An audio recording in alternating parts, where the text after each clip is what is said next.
नमस्कार दोस्तों, स्वागत है आपका हमारे YouTube channel knowledge of all world में। तो आज हम भूगोल की अति महत्वपूर्ण क्लास पृथ्वी की उत्पत्ति के बारे में पढ़ेंगे। ये सारा सिलेबस हम MPTET के वर्ग 1 के सिलेबस के अकॉर्डिंग करवाएंगे। तो अभी तक आप हमारे चैनल पर नए हैं तो प्लीज़ वीडियो को लाइक कीजिए, शेयर कीजिए, सब्सक्राइब और चैनल को सब्सक्राइब कर लीजिए और लेटेस्ट नोटिफिकेशन के लिए घंटी के बटन को दबा दीजिए। तो आइए शुरुआत करते हैं आज के अपने टॉपिक से। तो आज का अपना टॉपिक है पृथ्वी की उत्पत्ति। पृथ्वी की उत्पत्ति कैसे हुई, इस बारे में विभिन्न विद्वानों ने अपने अपनी परिकल्पना प्रस्तुत की है। उसमें सर्वप्रथम सन 1749 में बफन महोदय ने अपनी परिकल्पना प्रस्तुत की थी। उनके अनुसार प्रारंभ में पृथ्वी एक पदार्थ का गोला था और जब एक विशालकाय धूमकेतु सूर्य से टकराया तो अत्यधिक मात्रा में पदार्थ का उत्सर्जन हुआ और पदार्थ बिखर गया।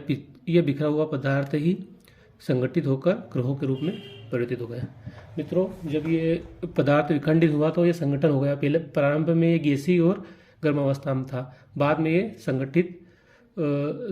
संगठित होकर ठोस रूप में परिवर्तित हो गया और ग्रहों का निर्माण हुआ, ऐसा बोल रहे हैं बफन महोदय। उसके बाद दूसरा सिद्धांत आता है अपना इमानुएल कांट का गैसीय सिद्धांत। इनके मतानुसार प्रारंभ में वही बोल रहे हैं, गैस का एक जो प्रारंभ में जो पदार्थ था वो गैसीय अवस्था में था और गर्म अवस्था में था। बाद में वो जब घूमने लगा तो घूमते घूमते जो उसका कुछ भाग उस कक्षा से बाहर हो गया और ठोस रूप में परिवर्तित हो गया। गोलाकार वलयों के रूप में गैसीय पिंड से पृथक कर दिया गया और गोलाकार आकृति में निर्माण हो गया। इस प्रकार ग्रहों का निर्माण हुआ और इन्होंने ये सिद्धांत दिया था 1755 में। अगला सिद्धांत आता है अपना लाप्लास की निहारी परिकल्पना। लाप्लास महोदय ने सन 1796 में, जो कि एक प्रसिद्ध फ्रांसीसी वैज्ञानिक थे, उन्होंने इस सिद्धांत का प्रतिपादन किया था। उन्होंने निहारी परिकल्पना का प्रतिपादन किया था। उनके अनुसार प्रारंभ में वही गैस का एक पिंड था। इस पिंड द्वारा ठंडा होने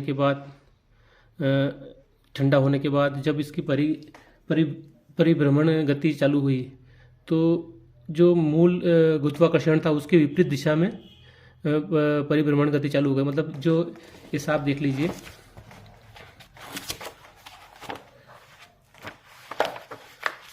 ये मूल है, मूल केंद्र जो एक गति है, इसकी दिशा में डायरेक्शन में ये गति कर रहा है। तो इसका जो वाला पोर्शन है ये विपरीत दिशा में गति कर रहा है।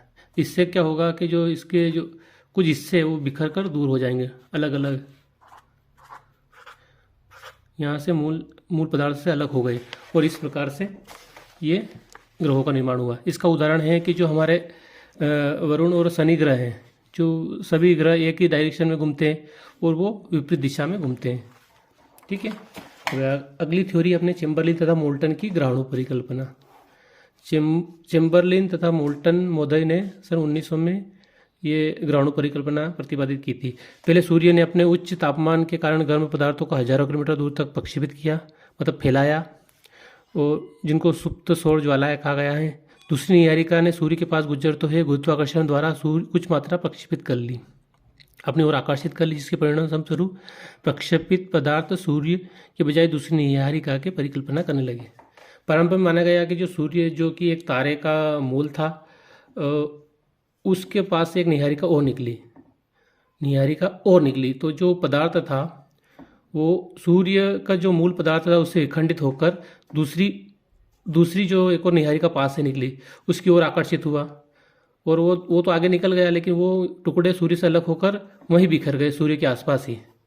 इस प्रकार वो सूर्य की गुरुत्वाकर्षण बल के कारण सूर्य की चारों ओर परिक्रमा करते रहे और वो आगे निकल गया तारा। इसके बाद आती है अपनी जीन्स तथा जेफ्रे की ज्वारीय परिकल्पना। जीन्स तथा जेफ्रे महोदय ने ज्वारीय परिकल्पना की, जिसका परिणाम उन्होंने बताया कि एक सुपरनोवा तारा था जो प्रारंभ में सूर्य के पास, ये सूर्य मान लीजिए, ये तारा इधर से गुजरा, सुपरनोवा जिसको बोला उन्होंने। सूर्य, इसने अपने आकर्षण शक्ति के कारण, गुरुत्वाकर्षण शक्ति के कारण सूर्य का कुछ भाग अपनी तरफ खींच लिया। अब ये तो आगे निकल गया, अब वो बचा हुआ भाग सिगार रूप पर आकृति में निर्मित हो गया और ये भाग ना तो सूर्य में मिला, ना उस तारे ने अपनी तरफ खींचा, और ये सूर्य की तारी चारों ओर ही स्थिर बनकर रहेगा। बाद में ये अपने विखंडन स्वरूप इस प्रकार छोटे छोटे ग्रहों का और गोलाकार आकृति में ग्रहों का निर्माण हुआ। इसका मतलब अपन सिद्धांत को इस प्रकार भी समझ सकते हैं कि जो अभी ग्रह है पृथ्वी सूर्य से दूरी के अनुसार वो इसी शेप में बने हुए हैं। पहले छोटा है, फिर बड़ा है, फिर बड़ा है, फिर बड़ा है, बीच में आकर शनि और बृहस्पति सबसे बड़े, फिर बाद में जाते जाते फिर छोटे, अरुण, वरुण और नेपच्यून, ये ग्रह फिर छोटे होते जाते हैं। तो इस प्रकार ग्रहों का निर्माण हुआ है।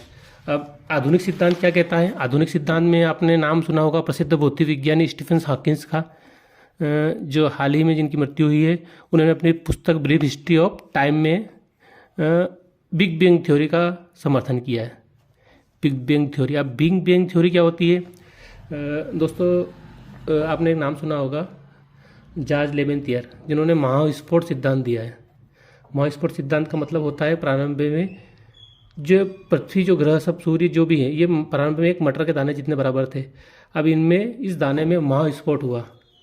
महाविस्फोट के स्वरूप ये अपना पूरे ब्रह्मांड में इसके टुकड़े बिखर गए और एक ग्रहों के रूप में विखंडित हो गए, और जो शेष मध्य का भाग बचा वो सूर्य के रूप में बचा और उसके चारों तरफ ये परिक्रमा करने लगे। इसको बोलते हैं महाविस्फोट सिद्धांत, बिग बैंग थ्योरी। ये दिए थी जॉर्ज लेबेंथियर ने। इसका समर्थन करते हैं कौन? स्टीफन हॉकिंस, प्रसिद्ध भौतिक विज्ञानी।